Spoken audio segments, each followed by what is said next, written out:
আমাৰ চৰকাৰৰ আটাইতকৈ ডাঙৰ প্ৰচেষ্টা আছিল যে অসমৰ যুৱক সমাজৰ বাবে স্বচ্ছ নিযুক্তিৰ ব্যৱস্থা কৰা। নিৰ্বাচনৰ সময়ত মই ৰাইজক কৈছিলো যে অসমত যদি বিজেপিৰ চৰকাৰ গঠন হয় আমি 1 লাখ যুৱকক চৰকাৰী চাকৰি দিম। কিন্তু আজি 5টা বছৰ পিছত মই গৌৰৱেৰে সৈতে ক'ব পাৰো যে আমি অকল 1 লাখ যুৱকক নিযুক্তি দিয়াই নহয়, আজি প্ৰতিগৰাকী যুৱকক আমি স্বচ্ছতাৰে নিযুক্তি দিছো। এতিয়া অসমত চৰকাৰী চাকৰিৰ বাবে টকাৰ ব্যৱসায় কৰিব নালাগে। অসমত চৰকাৰী চাকৰিৰ বাবে আমাক কাৰো পৃষ্ঠপোষকতা নালাগে। আজি আমি ৰাজ্যত 1 লাখ চাকৰিৰ কথা দি বৰ্তমানলৈকে 1,56,000 চৰকাৰী চাকৰি আমি দিবলৈ সক্ষম হৈছো।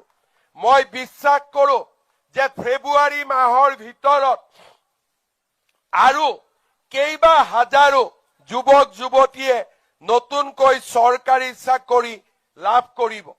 শ্ৰদ্ধাৰ ৰাইজ, চৰকাৰী চাকৰিৰ লগে লগে মুখ্যমন্ত্ৰীৰ আত্মনিৰ্ভৰ অসম এই আঁচনিৰ জৰিয়তে অসমৰ যুৱক সমাজৰ উদ্যমিতাক আমি আগুৱাই লৈ যাবলৈ প্ৰয়াস কৰিছো।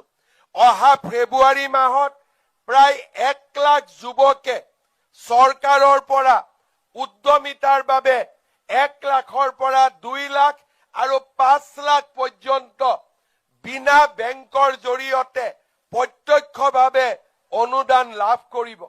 অসমৰ যুৱক সমাজৰ মাজত ষ্টাৰ্টআপ বা ইনোভেশ্যন আগুৱাই লৈ যাবলৈ আমি অসমৰ বিশ্ববিদ্যালয়সমূহত ষ্টাৰ্টআপ আৰু ইনোভেশ্যন লেব প্ৰতিষ্ঠা কৰাৰ বাবেও আমি সিদ্ধান্ত লৈছো। অসমত হোৱা বিনিয়োগে সেমি কণ্ডাক্টৰেই হওক, ইউৰিয়া এমনিয়াই হওক, আমাৰ পেট্ৰকেমিকেলছত হোৱা বিনিয়োগে হওক বা থাৰ্মেল আৰু হাইড্ৰ পাৱাৰত আমি কৰা বিনিয়োগৰ ফলশ্ৰুতিতে হওক অসমৰ যুৱক সমাজে আৰু নতুন নতুন কৰ্ম সংস্থাপনৰো সুবিধা পাব।